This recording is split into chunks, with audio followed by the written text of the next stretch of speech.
up, though? It's your boy Easy, and we're coming to you live from the Speakeasy Studios, aka my motherfucking basement. And I'm joined today by my man Jeff Iafrate from Woodward Sports. What up, though, man? What it do, man? I'm glad to be here. I'm in the basement too, so you know what? We getting lit. Hey, we getting lit. I got some apple juice. Maybe I'll take a sip. Hey, it's perfect time, baby. Hey, but we're here to talk about UFC 268. Yeah. That shit was wild, bro. Yeah, definitely card of the. I mean, I thought the Conor and Dustin card was going to be card of the year, but this one, no doubt, Madison Square Garden. A lot of people. I mean, you saw even the prelims, man. With Barnett, you saw right off the bat, like you knew this was going to be special. And we'll get to the main card. I mean, damn. I mean, even with the first fight, bro, like Justin Gaethje, Michael Chandler, which honestly, to me, I mean, the Kamaru Usman fight was good. And it was probably, but I think this was fight of the night, no doubt. I think they both got paid their due. And you saw him in the ambulance, too. I know you tweeted that picture of Gaethje trying to get in that ambulance. They went to the hospital. And no interviews for him, man. No interviews. Thought it was just a crazy night, like you said. And like from even before then, like the prelims was wild, too. Actually, I kind of want to look at like the results and everything, too. And you mentioned a name that I wanted to shout out, a fellow thick boy. Yeah. Barnett. Yeah. You know, saying letting people know we exist. I like being low key though. And even Ian Gary, man, like I was excited to see him fight. Yeah. He's undefeated. He's like McGregor's. You know what I mean? Like almost at this point, he's trying to mimic what he's doing. You saw what he did at Madison Square Garden. Absolutely obliterated a man, Jordan Williams, with a KO left hook. I believe, dude, knocked him right on the chin. That was honestly one of my favorite fights. The Barnett one, though. Oh my! You saw that man when he came out. And he started doing his moves. I was like, okay, this dude has it, like that it, like entertainment it. Like if you could book that man, even if he lost the fight, that man needs to get another one. I want to see him again. 1,000%. Yeah, he's black belt in Taekwondo, right? I think he said that. I don't know his credentials. I just know he's an entertaining human being, man. Because before the fight, they put on the screen. Apparently, his mom and dad both come from like a Taekwondo background. His son's in Taekwondo and everything. Damn. And dude, you saw like the spinning. What was it? Spinning heel kick, whatever it was. Like, yeah, wheel kick. Wheel kick absolutely obliterated this man. Kicked him. I feel like the back of the heel hit him right on like the lifeline, like right on the chin or the dude. Oh my! You know what was funny when he came out? He even said I was watching his interview with Ariel Helwani. Yeah. And he was saying that he came out and the guy he was facing, I can't think of his name. I want to find it. Gian Valente. Gian Valente. Yeah. His last fight, he was the favorite actually in the fight. And he's from New York. So when they came out, he was saying he was surprised. Like he thought everyone was going to be booing him. And he started dancing and everyone started hyping him up. And I think he knew from that point, like, I'm going to knock this dude out. That's what he knew. He said something like he picked that song and started dancing to get the crowd on his side because he knew they already like, you know what I'm saying, we're going to be in the other dude's favor because he's from New York or whatever. But no, oh, you still there? No, I can hear you. Okay. No, but listen, that Barnett was nice, but I'm gonna move on to Ian Gary because I kind of mentioned it earlier. Yeah. But he came out, bro, and I know he said he was gonna get a first round knockout. He said that like in the he was talking with a couple. He was even on Ariel Helwani. He's like, I'm gonna knock him out in the first round. Yeah. And he comes out.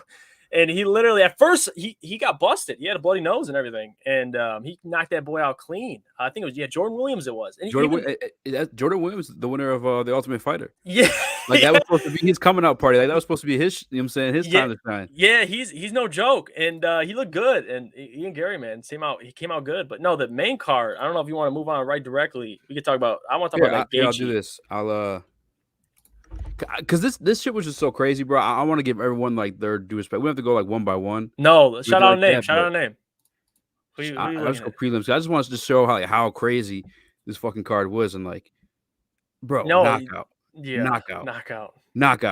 Yeah, knockout. Bro, what the whole prelim card was knockouts. Like, I read a stat like this event entirely had I think one of the most all knockouts. Madison Square Garden. They knew it was showtime, baby. But yeah, he wanted. He's not the Ultimate Fighter. I'm sorry. That's still, regardless. Like he came out and Ian Gary, tough opponent, man. First fight, and he straight up put his lights out. So got to give credit to him. 1,000%. And one of the big reasons why I didn't want to skip over the prelims. And shout out to my man Ryan Thompson in the comment section. That's whose house I was at watching the fights. Oh, but fucking this man right here, Method. No, I'm just kidding. No, Alex Piera. However you want to say it.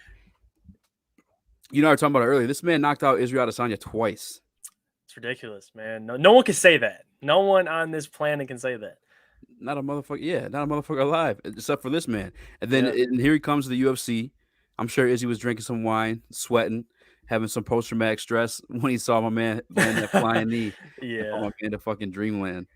No, that honestly, what round two? I mean, that was like I said, what we were talking about before. All these fights, man. Like you can even go back. Alaquina got knocked out round Yeah, one. Bobby Green Bobby knocked him out Green. straight up. Philip Hayes knocked out round one. I mean, this is ridiculous. And then the Alex Pereira fight. I mean, oh my God, man, it was showtime. I mean, I said that before, but Yeah, it was showtime, man. All these fights had that just entertaining. If you missed, I know people just tuning in for the main card, but a lot of gems early on, man. If you got to hit it. Most yeah, significant strikes landed in an event ever. Yeah, that's what it was. It was that's definitely wild. I didn't know that yet. That's crazy.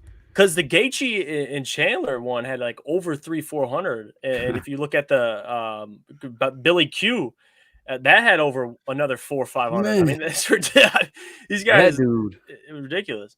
Hey, he had a Chris Munoz like moment, man. That was crazy. I Yeah, didn't think he was gonna make it through. His leg was fucked up. He kept getting dropped, and he just kept getting back up and fighting, I man. read a stat somewhere. He had 14 takedown attempts. He didn't get a single one. He was dragging him across the octagon, man. He was just, and it was a great fight. I almost threw a couple change on Billy Q, but after seeing the Hey, result, I'll pass on that. I was yeah, good on good it. thing you didn't.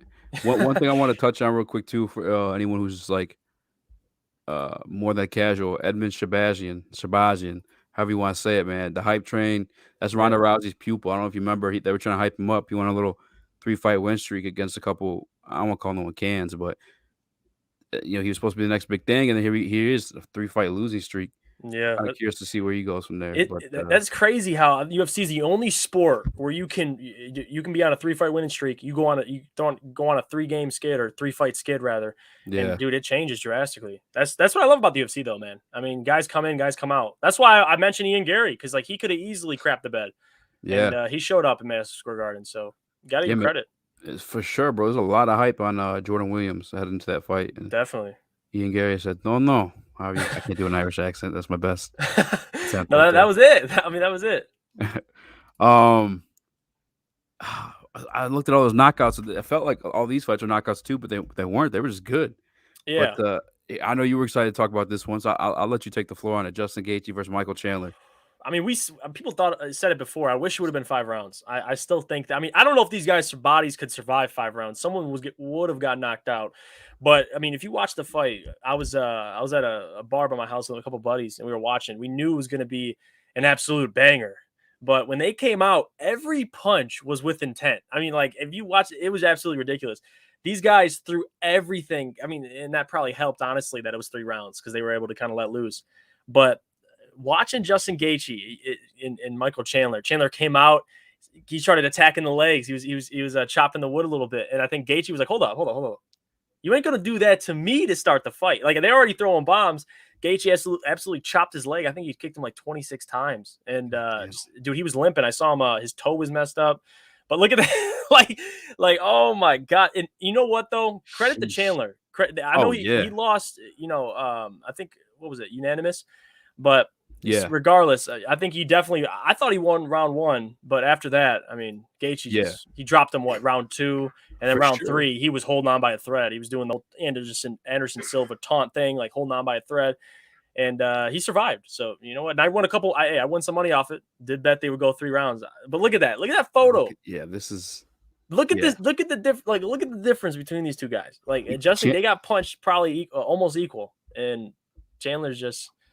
And Chandler's a good looking guy, bro. Like he Dude, he looks like don't he look just the survived the same. Friday the 13th movie after He this. he looked like he had an allergic reaction. Like I feel bad, but hey, credit to him. Hopefully, he got his Dana game a little check. They got their No, for sure. fight of the night. I think Dana gave out 5 bonuses on this fight. I know Bobby Green got one. Obviously, Gaethje Chandler. Trying to think who else. He said he But was going to hook up some other fight. I forgot yeah, who it was. I think maybe it was Billy Q and them. Yeah, that's who it was. Yeah, Billy He's Q like, I'm and gonna hook Shane them. I'm Burgos. gonna hook them up because Yeah, that was a banger of a fight too.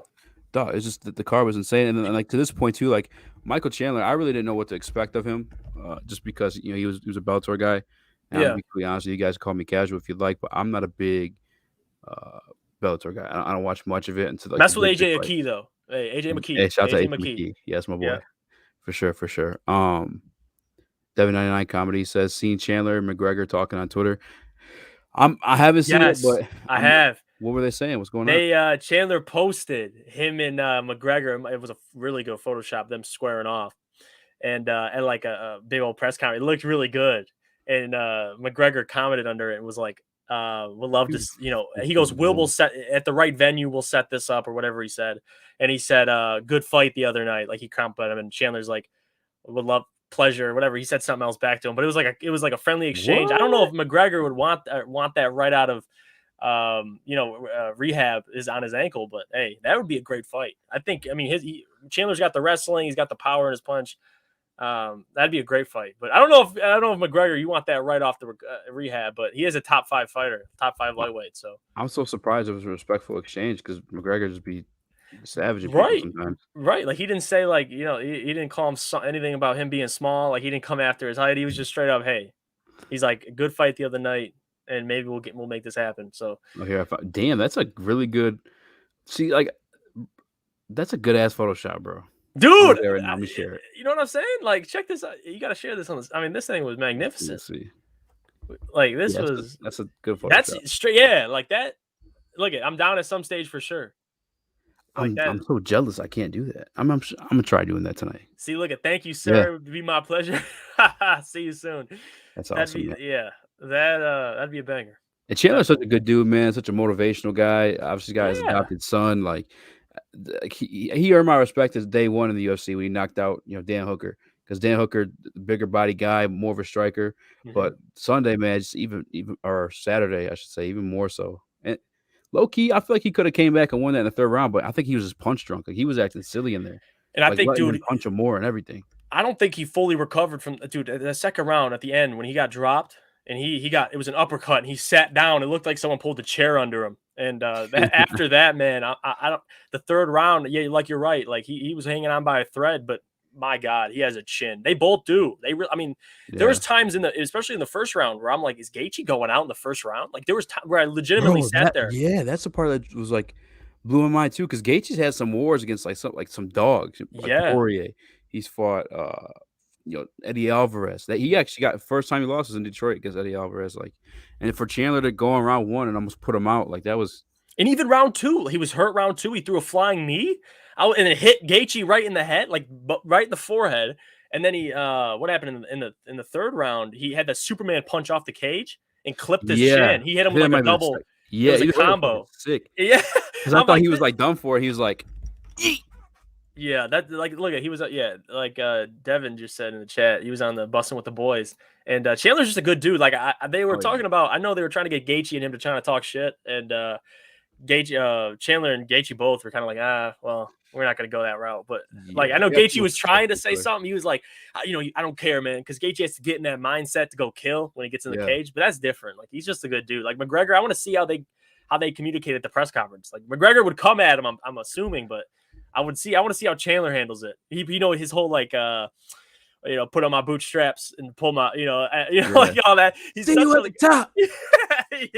Yeah. He's a good ass dude. Yeah. He's marketable because he has definitely a career after fighting in commentary and analyst, being an analyst, because he's talented. Hey, when he got dropped in that second round, I swear I saw 3 years leave his body. Just like a little -3 sign above his head. He almost he came back to reality. He's like, I'm fighting Justin Gaethje, like in Madison Square Garden. Like it was almost a reset button when he hit him with that uppercut. And Gaethje, man, he's real, man. I want to see. I mean, as much as Dustin beat him, but that fight, I want to see that rematch. I mean, you're crazy. I think Dustin will beat Oliveira, and Gaethje's next in line, in my opinion. I mean, we could discuss Makhachev all you want, but he's probably, and we talked about this, him and Beneil going at it. What is that? I don't know what the ranks are right now. I think he's Makhachev's 4, I believe, and he's 3, one of the two. But if that'd be a perfect match, they could fight the winner of the Gaethje versus Poirier or Oliveira. I mean, that'd be a great matchup. But man, I want to see Gaethje and Poirier. That's just me, man. Two guys that would go at it. And you saw the first fight, banger of a fight. So yeah. I mean, my God, opportunities are limitless. I mean, you can do I'm about to look that joint up on YouTube later, actually. Gaethje vs. Poirier.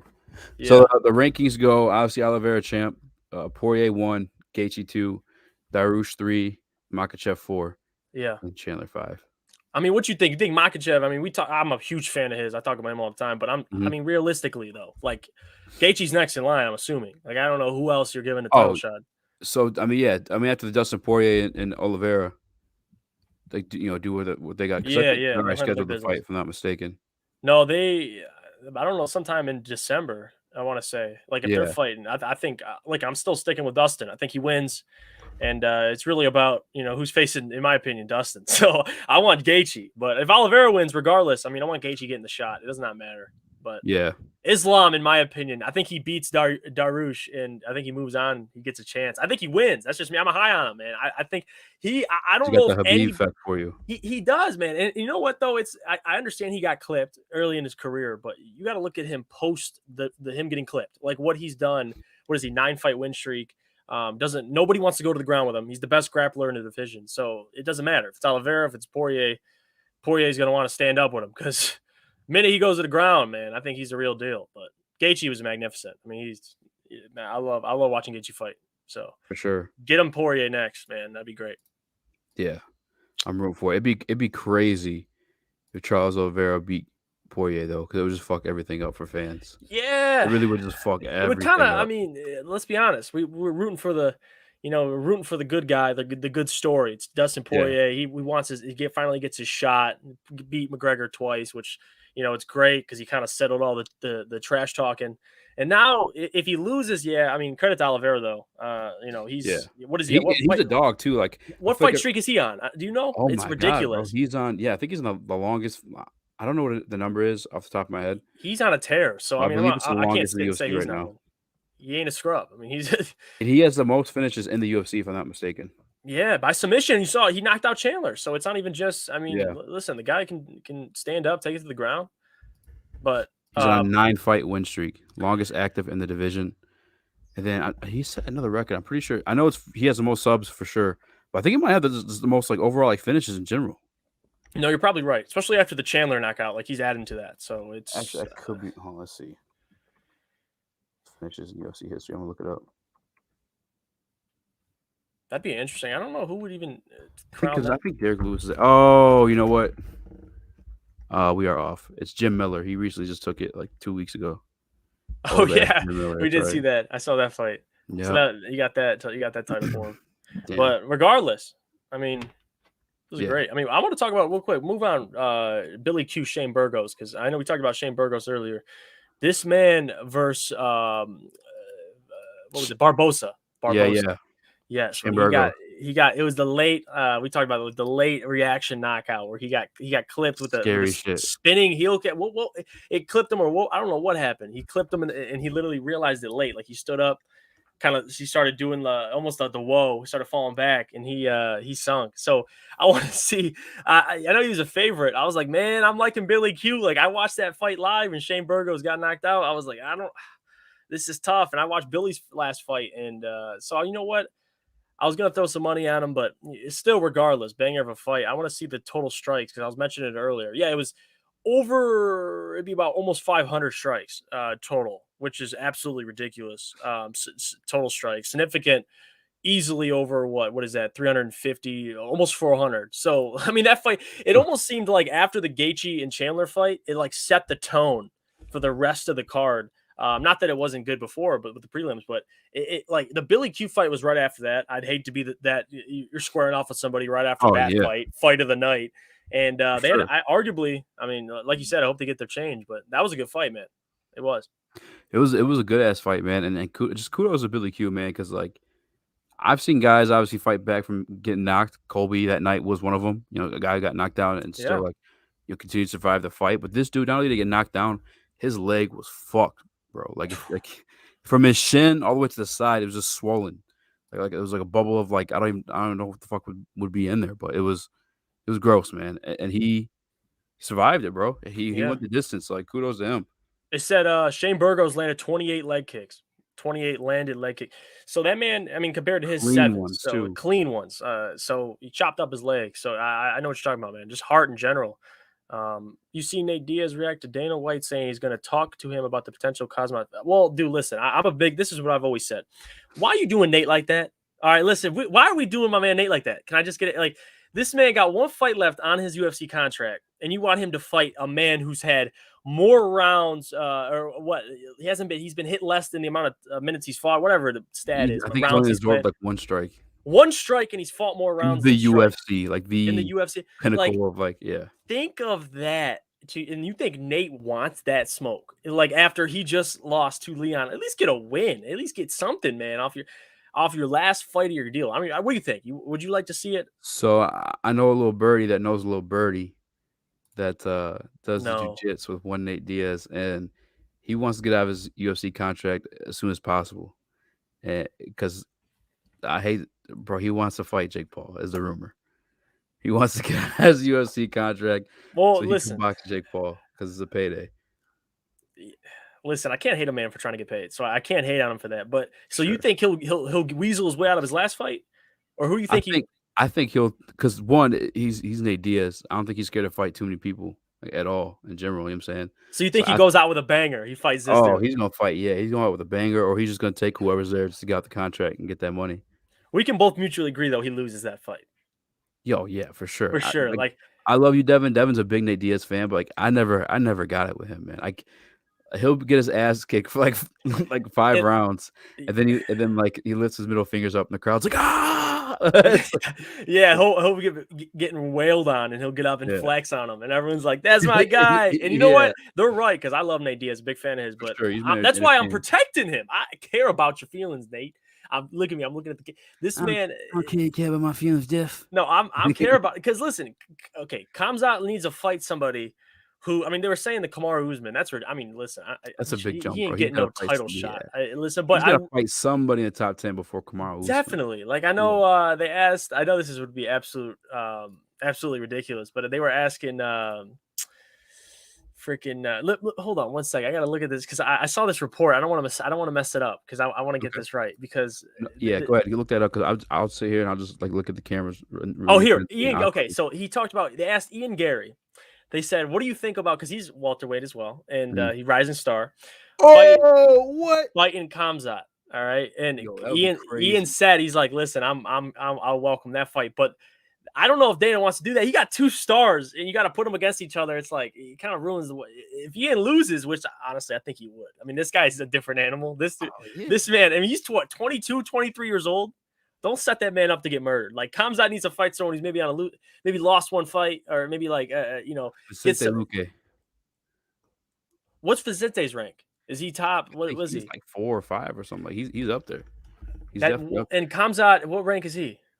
If he's ranked, he's just correct. I'll check right now real quick. So he's only 2 fights into the UFC, a fight or 2, 3. I think it's 3 fights. 3 fights. Oh my God, they want him to fight the 4th best. So I mean, listen, Khamzat. Oh shit, Khamzat went from non-ranked to 10th overall.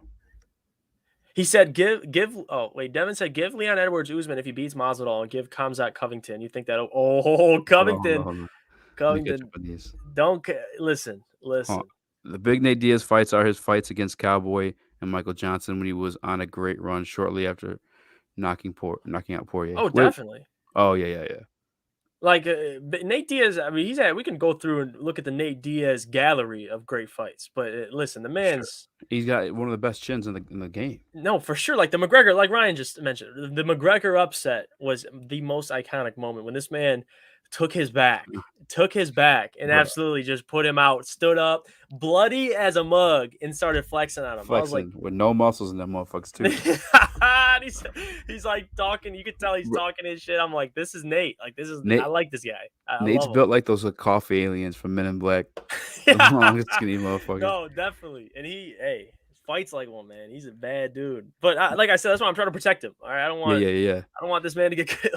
Give Leon. Yeah, this is what I was talking about. Okay, so give Leon Usman if he beats Masvidal, and give Khamzat Covington. You think that'll work? Hold on. So you want Leon to jump? You want Leon to fight Masvidal first? No, like fight if he beats Masvidal. Oh, Leon's already fighting Masvidal. Yeah. So whoever wins that, Leon wins that. Yeah, for sure. I think Leon deserves the next shot. Definitely. I would love that. My boy Ryan says that Kobe won't take that fight. My boy Ryan said that Kobe won't take the Hazmat fight. Hazmat, however you want to say it. Listen, I can't disagree. I mean, I think Hazmat suit. I think people are going to be ducking this guy. I mean, Oh, definitely. yeah, for sure. Why would you want that man? Like, especially the tear he's on. People, hey. And here's some guys Kazmat can fight is Bilal Muhammad's there, Neil Magny, Michael Chiesa, which I don't think Michael Chiesa would take that fight. I don't think Stephen Thompson would take it. Stephen Thompson ain't gonna want it. No. Yeah, he ain't gonna take that. And the UFC shouldn't do that to him anyway, bro. He's been fucking knocking out everyone they've given to him so far. Yeah, and they're gonna give him Gilbert Burns a recently. guy like that. I honestly, I like the Neil Magny of the world, or give him even like you said, Vicente Luque. I just think personally, like he's 3 fights in? Give him one more fight somewhere in the top 10. If it's not Neil Magny, what is his rank? What's his Neil Magny? Neil Magny's ranked 8 right now. So yeah, give him give him something. Give him something reasonable, and then one more fight after that, you can make him fight someone in the top 4, top 5. But if he's jumped up, Diaz beat McGregor twice. Yeah, listen. If they fought again, this is what we need to happen. It was close. I ain't gonna lie. I want Diaz versus Ferguson. I want him to finish the series. Can we agree on that? Like, can Diaz and McGregor, like, if they can fight for their last deal, his last fight, let him listen. McGregor fight. I wouldn't be opposed to it. McGregor talked about moving up. They fight at welterweight. Listen. So what do you think about this one? Like Ryan commented, though, Nate Diaz versus Tony Ferguson. That'd be fire. Listen, they're both equally like. I love Tony Ferg. Listen, Tony Ferg. I love Tony Ferg. I'm a big fan. Listen, he grew up out of Michigan, but listen, the real deal is with Tony Ferg, with Diaz, is that'll be a good fight. But I don't know, man. Like two guys that awkward fighters that literally will take punches galore. So I can't argue with it, but I think there's better matchups. What about this lightweight division? It's crazy, bro. We were talking about it's real killers. All through 1 through 15, all of them. For sure, best division in the company. I think it's either between lightweight and bantamweight too. To be honest with you, people sleep on bantamweight. I'm sick of it. No, bantamweight. Listen, you saw. I'm waiting for the Sean O'Malley fight. I feel like he was the guy I was most excited about, and then he kind of he's been partying, he's been getting litty. Now I'm kind of worried about my man's because he's got a lot of potential. But we'll see. I'm old now, so the only powder I do anymore is fiber. What up on them dem beans? What up, though, Brian? Where did that just come from? Oh, shit. That's supposed to be a text. Sorry. Love my guy, Brian, man. Hey, yo, Brian, fam. Well, at least we know you're not. Oh. I'll move on from that one. Anyway. Nah, not before fighting Masvidal at the very least. Talking about Chimaev? I'm done trying to say his first name. I'm just going to call him Chimaev. We're trying to get Poirier up to 170 if he loses to Oliveira. I would love to see Poirier. Yo, that'd be lit too. Poirier versus Colby Covington at 170. Yeah, he talked about it. I think Colby even mentioned it. He's like, I want the. Well, that was before he lost, but he's like, when I win champ and Dustin wins champ, I want to fight him to move up, fight him, or whatever the case may be. It'd be a dog ass fight, bro. They're not that like big. There's not that big of a size difference, to be honest. No, what is I think Poirier's like 5'9", 5'10". He's 5'10", and Colby's like 5'11". So yeah, he's 5'11". They're close in height. I mean, he can move up. Poirier's got the build. Colby been in the octagon for an hour with Usman. He's not ducking Hazmat. I think.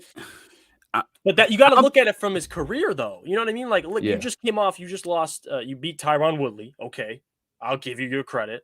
But then you lost to Usman twice, and now you're gonna fight Khamzat, who you'll lose to. I love Colby, but this guy, I don't know. Like I know he'd be favored in that fight, definitely. Yeah. Maybe like slightly, it'd be close, but just because of Colby's Colby, and he has you saw what he's able to do in the cage with in the octagon with Usman. But like I said, man, like I don't know if he would want that, like from a business perspective. I mean, I know he talked about him.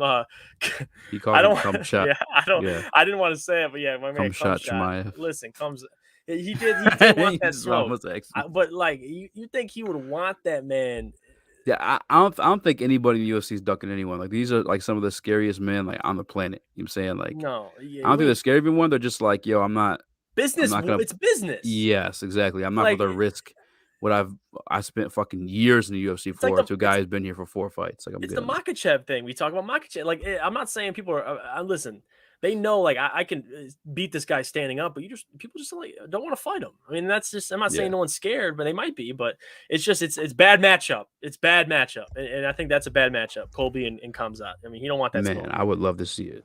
I would love to see it too. I'm paying for it. Fuck, man, I would love to see that shit. I don't know. Tony has talked about going up to 170. Yeah, I do remember him saying that on Ariel Hoswani's show like 2 years ago. I thought that was, or maybe or a year ago, maybe not 2 years ago, but yeah. Diaz called out Ferguson not that long ago. Yeah, I did see that. He did call him out, but we'll see. I'm here for that fight, man. I'm here, but I feel like they're equally like the same. well, right now, Okay. true. Like in terms of like they're both coming off some losing skids, so it makes sense. Yeah, instead of feeding Diaz like McGregor or like someone who like I think will beat him, I'd rather I don't know, some competitive. Like a Colby, listen, listen, fighting on an Asanya. Oh God, Colby's. Listen, I'm not gonna read. If I read a report, Colby wanted to fight anybody. I ain't going. It's just it is what it is. This man's going to sell himself. Yeah, he runs his mouth a little bit. Yeah, like I can't. If he said something comes out of Colby's mouth, it's got to come out of Dana's mouth. Like Justin Gaethje said he'd riot if he didn't get a title shot. Like these guys, I mean, they're just saying it. You're taking out Asanya in that though, right? Yes. I mean, but because listen, Colby, I think Colby he's gonna have harder shots, but I think Adesanya is I think it's a matchup in terms of what he's 6'4". He's long. He's probably gonna outpoint Colby, but it would be close. I mean, Colby's got a chance in that fight. I'm not saying, but yeah, I would still pay for it. It would just be like one of those boring ass wrestling matches. I'm saying if Colby won, and Adesanya is hard to take down, so I think they might just stand up and bang it out. So we'll see. He is, and he's uber athletic. He's super long. Yeah, it'd be tough. It'd be tough for sure. Hazmat is a middleweight. He mauls everyone at 170. Hazmat is going to have McGregor type run at 170 before he can't make that cut anymore and then go to 185 for big fights. I can see that for sure. Yeah, as of right now, he's pretty much he's mauling through everyone. You saw what he's doing. Because he did have a towel. Yeah. Even saw Hazmat at 267, leaning on a towel, barely making 175 against Nick Leach. I'm just kidding, not Nick Leach, but no, Nick Leach don't want that smoke. But Kamza, he probably walks around at close to 200 pounds, like easily, man. He's a big boy. Oh yeah, so he's got a lot of weight to cut off that. I mean, skin and bones. He probably will. I think he'll have some good fights at middleweight. He's built for it, but he's mauling through guys right now. 1,000%. Colby's a lightweight that doesn't cut hard to keep his chin and cardio. He's not fighting middleweights. Yeah, I chalk that up as more him just being Colby, talking shit like he always does. I mean, I look, Colby's earned my respect to where I think I'd be down to see him in almost any fight at this point. Like, for sure. Because you share that much time. You have 2 fights of the year, pretty much historic fights of all time. 2 of them with Usman, like Usman too. Like it makes them both more entertaining. Like I want to see both. I want to see Colby. Even when he fought Tyron Woodley, I was like, okay, I want to see this guy fight. Like you're immediately tuned in. So he does. Colby Covington got me. Even though if you're not there for a skill set, you're there to see him get knocked the fuck out. Either way, like he's making you tune in. He's a genius. Business. He is, bro. I gotta give him his respect. When I saw him walk in with the cotton candy suit at the press conference, you saw the cotton candy. Like he walked in straight up with his logo on the bag. I knew he was serious. I knew he was serious. That man was here to play games. I love it.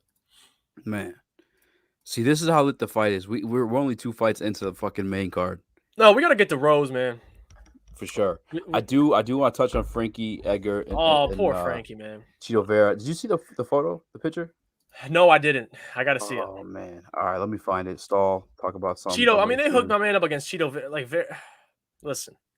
Cheeto Vera is the man who he beat Sean O'Malley, right? Or it was kind of like he got injured, whatever it was. Yeah. But Cheeto Vera, man, that guy, and they put my man Frankie Edgar, 40 years old. What does he have? The longest octagon time, whatever it is.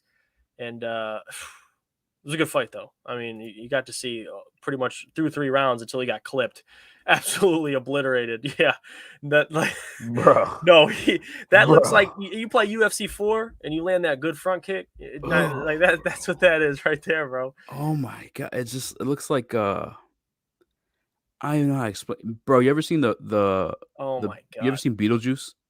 No, I haven't. Oh yeah, that's right. This is what they look like. This is what he looks like in Beetlejuice. This is. Well, there's a part in Beetlejuice where they take their faces and they stretch them out. I'm gonna find it actually, but you know what? I'm gonna find this because you just have to know what I'm talking about now. Dude, I'm actually like that. God, Cheeto rearranged his face, and Cheeto he was arguing the bully in that fight, bro. He was being really mean. I know he was like. You gotta pull my man Devin's comment after this, man. Like, I bet because he is preaching facts. absolutely kicked him into next year. He kicked him into So he literally. kicked him that next year. He kicked him into retirement. And that's what it He seemed kicked like. him in That New was Year's.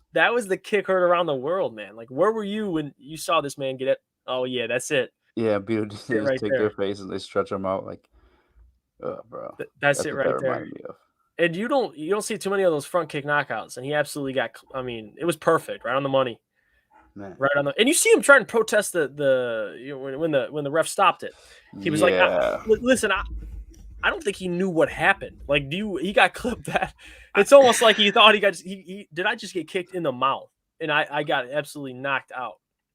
All due respect, man. Frankie Edgar's a legend, but I think he's living proof of like he's the embodiment of like leveling up of athletes from back then to now. You know what I'm saying? Like it's just a different level of athlete nowadays. And like to think at one point like that man, because that fight was bantamweight 135, if I'm not mistaken. Like he used to be the lightweight champion. It's 155 pounds, 20 pounds heavier. Like there's no way he's rocking in that division today. I mean, we know it just from what we've seen, but Frankie's a legend. Cheeto's on his way up. I mean, it is what it is, man.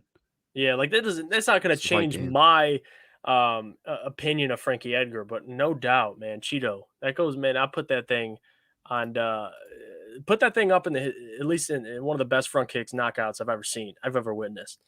But he made Edgar, yeah, he did. 50 years in one kick. I mean, that's it was very reminiscent of Anderson Silva's knockout kick to help me out here, El Jefe. Anderson Silva's knockout kick to Anderson Silva knocked out somebody help me out. Ryan, help me out, dog. Whatever it was. Now I want to know. Just was one movie that Alec Baldwin didn't shoot anyone on. Was it against Vitor Belfort? No. Front Lyoto kick Machida. I think, yeah. Or was it Belfort? Oh, it was Belfort. You're right. Yeah. You're right. Yeah, I think Lyoto Machida had one too. Yep. How dare you? Hurt my soul to see Edgar finish like that again. Yeah, he's getting up there, man. Edgar is MMA's Rocky. He really is, man. He's getting up there. The question was, I was asking who Anderson Silva knocked out the teep kick to the dome. Was it Vitor Belfort, Ryan? If you remember this correctly, I think it was Vitor Belfort. That's what my guess is. But you know what? Regardless, it was a good. I mean, listen, you saw the knockout. 2 fights go to decision, the first 2 on the main card, and then you go right to the Cheeto Vera front kick knockout, and then the Rose Kamaru. I mean, all these fights, man, absolutely. You got your money's worth, baby. You got your money's worth. 1,000%. It was Belfort. Okay, you know what? Shout out to Ryan because he helped me out there. Shout out to Ryan, and I think, Jeff, you gotta come with us next time. We did a MMA trivia, whatever, in the basement with the hot sauce. Oh, okay. Yeah, for sure. Welcome to take part next time. Yeah, I like hot sauce, but I might. It depends what the questions are. I might not like it by the end of the night. We'll see. I will say this though, and we'll move on. Cheeto Vera, tough loss to Jose Aldo. A couple fights ago. So, I guess I don't know. I want to see him fight some other guys. For sure. As we said, Frankie Edgar's up there in age and not the athlete he once was, or this generation's of athlete. Yeah, heavy favorite coming in. I mean, he took care of the job in a really, very vicious fashion. But you want to see him fight. I mean, listen, anytime you got a guy like that, you want to see him fight good guys. We all agree Chris Barnett had the performance of the night. Absolutely. Listen, big fella doing front flips after victories, landing on his behind, and doing all the dance moves he was doing. I'm sold. He gets any award I'm giving out. He gets it. He absolutely gets it. Silva, that was prime TRT Belfort. All right, on to the next fight, though.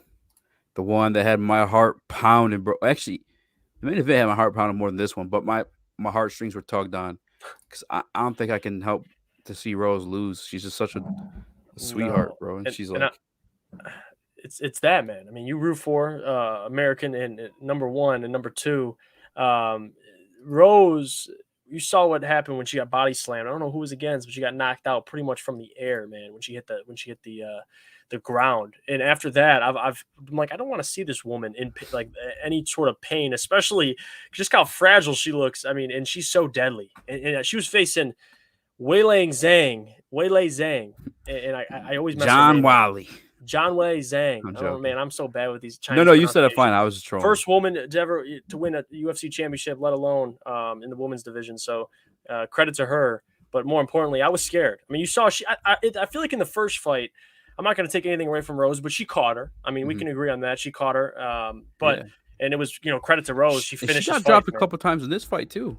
And she did. And going into this fight, I was worried. I knew you kind of knew that Zhang was going to mix it up, go for more takedowns and get it to the ground. But I was actually impressed how well Rose defended it and was able to flip it on her and end up literally on top mount. I think trying to get to top mount. It was beautiful jiu-jitsu defense. It was. I mean, I don't even want. Hey, listen, I don't train as hard as you do, but you watch that thing. You're like, listen, this chick, she was ready for this. Like Trevor Whitman, man, got her prepared. At least they knew ahead of time. Like saying this is what she's gonna do. And Rose even said it on Ariel Helwani's show. She said that she was more hesitant than I expected. Zhang, we already know, is a counterpuncher.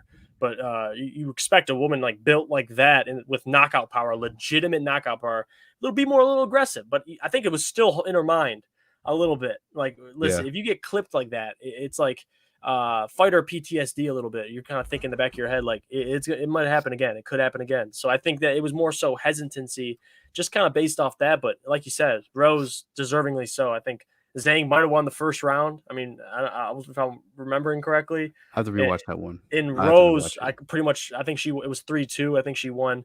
I don't know what they decided, if I want to check. Yeah, decision split. So they had Zhang win in 3 rounds at one point. So I think it was round 2, I believe. It could have gone either way. But it was a close fight. And that's kind of what you wanted. I mean, in a championship fight. It was I have to rewatch this one because, like, I fully admit, I mean, we both just said it. We were rooting for Rose, like, outright. Yeah, for sure. Maybe I'm extremely biased, but I don't feel I don't remember seeing Zhang land more shots than Rose. I know it's total strikes and significant strikes are the ones that catch your eye, and obviously Rose had a bit more of them. It's just 3, really, looking at the stats. But like watching the fight, I saw Zhang like hitting a lot of air, like swinging and missing a lot. And a lot of those strikes were coming from the ground and pound. It seemed like it's gotta be those stand up. Rose was picking her apart, like legit picking her apart. Exactly. That's why I'm like, it's gotta be the ground and pound that tallied up to 162 because it did not look like that at all, for sure. Like, and again, I don't know if I'm just biased. Like, I just have to watch it again because it didn't feel that way watching the fight. But Rose's jiu-jitsu is like nice as fuck, bro. Yeah, she moves so swiftly on her feet. Yeah. Like watching her, it's like she's doing what'd you say, the Rocky? Like it almost seemed like someone said like she kind of seems like she's doing like she's just jumping back and forth. I'm like, this chick floats, levitates, if you will. And same with Zhang, but I'm like, her striking and what Trevor Whitman's been able to do with her. I mean, you saw it obviously knocking out Zhang with the left high kick to the face, like to literally the jaw. But ever since then, like she's crazy, man. Like she's a absolute beast, and I'm rooting for her. Anytime she's in the octagon, I'm rooting for her. And Ryan said same kick drop Zhang near the fence at the end of the first round. Yeah, the 5th round for sure, Rose won. Like and that's what sealed the deal because it was totally up there before then. Yeah, I mean the 5th round. Yeah, look at 1 and 5 for Rose for sure. Rest were swing rounds, could have gone either way, 100%. Yeah. And the 5, I think that's what really stamped it as like a dub in her favor because like she controlled the entire round after landing the takedown. A beautiful takedown, by the way. Only 2 of them throughout the fight, and that one's just so clean. She only threw one other one in the fight. So like, you know, to throw the one takedown you did, land it, maintain control over a strong ass. Like Zhang is strong as fuck, bro. Like, yes, I mean, look at her in the photo right there. Yeah, I mean, she's physically built. Very strong. And 2 of 2 takedowns for Rose. I mean, give it to her. She able to take her down. It was like beautifully timed and planned too, because like no one's seen it coming. Oh shit. Yo, what's good? Gio has entered the chat. Yo, Gio, Jeff, have you guys ever met each other? No, I never met. You know? Oh shit. What up, man? What's up, brother? This is my new purple belt friend. Congrats. No big deal. Listen. Gio is Jeff. Jeff, this is Gio. Nice to meet you, man. Nice to meet you, Gio. Bro. Yeah, I kind of overheard you guys talking about the Zhang Weili and Rose fight. Yes, sir. Kind of want to put my 2 cents in real quick. All right, let's get it. Yo, I know you said like a bunch of like the strikes kind of looked like she was hitting hair, but I rewatched that fight for a second time. Honestly, the first time viewing it, I had Rose winning. I was like, okay. You know what I mean? Well deserved. But then I watched it the second time, and I'm like, honestly, I don't know. It was a toss up. It I'll was a boot you from toss this up. stream, Gio. Don't fucking play, dog. No, I'm playing. I'm No, joking. dude, seriously though, because okay, if I remember correctly, I gave the first round to Zhang, right? Mm-hmm. And then Rose came back round 2. Yep. And then 3 and 4 were razor close. 3 and Yeah. 4 were razor close. And like I said, the first time viewing it, because like kind of the same thing. I was rooting for Rose, but it's like when I rewatched it the second time, I'm like, Zhang honestly had her moments, and if anything, like it depends on what you're judging the fight on, because she got some good takedowns. She has some good control time too. So I don't know. Round 5, we can all agree that went to Rose. Went to Rose. Yeah, that went to Rose. But I think it's a lot closer fight than people were thinking it was. I mean, it was a split decision, but Oh yeah, it was close. yeah, but yeah, crazy fight though. Crazy fucking night fights though. Oh man, I know, bro. It's solid points. I mean, you're not wrong. Like we watched this fight way back. It was close. It was damn near close every single round, besides round 1 and 5, like you said. But yeah, you're spot on. It sucks though. It sucks that the freaking Canelo fight was happening at the same time. So like I was kind of like watching it back and forth. So I'm like, fuck. Bro, you see Dana? Yeah, Dana White was watching the Canelo fight during the fights. Yeah, you see, they asked him about Usman. He's like, I just watched the Canelo fight. He doesn't want Canelo. Yeah. He doesn't want Canelo. Usman does not want That's Canelo. part of the exchange. Like, did you pay for it? He was like, yeah. He's like, no. With all that UFC money, no. Gio, because you're a fucking purple belt. That's fucking crazy, by the way. Congratulations again. Dude, honestly, like I be telling people around me, like I personally don't feel like I'm a purple belt because it was out of surprise too. But yeah, it's crazy, dog. It's crazy. That's we out here. How'd you feel about Rose's jiu-jitsu in that one? Because like that's why I was like why obviously the striking was just so fucking clean and crisp. But it's always that with Rose, in my opinion. Yeah. But her like, I guess defending herself with the jiu-jitsu on the ground, like how like that was just dope to see, in my opinion. No, it was. I mean, dude, the scrambles are beautiful. I mean, like, I feel like it's another thing that like people don't take into account. Rose's ground game is no joke. Yeah. You know what I mean? Yeah. Physically strong, man. No, yeah, because I mean, we see Zhang Weili, she's a tank, and she almost had her. She had her back, and if anything, what was it? Round three or round 4 that she got on mount at the very like last 10 seconds, last 15 seconds. I forgot what round it was. She gave it to her. Rose gave it to her, but she knew what she was doing. She was she was comfortable. Comfortable. And if anything, though, it was like you said. It's like if Rose decided to still stay in that turtle position, like who knows if Zhang would have like cinched into the choke and everything like that. But like you said, it's like someone that's been grappling for a while. Like it's just like she went to another shitty position, but it's less shitty than someone like taking your back and getting real close to getting that rear naked choke. So like, she gave it to her. It wasn't like she like took it. Yeah.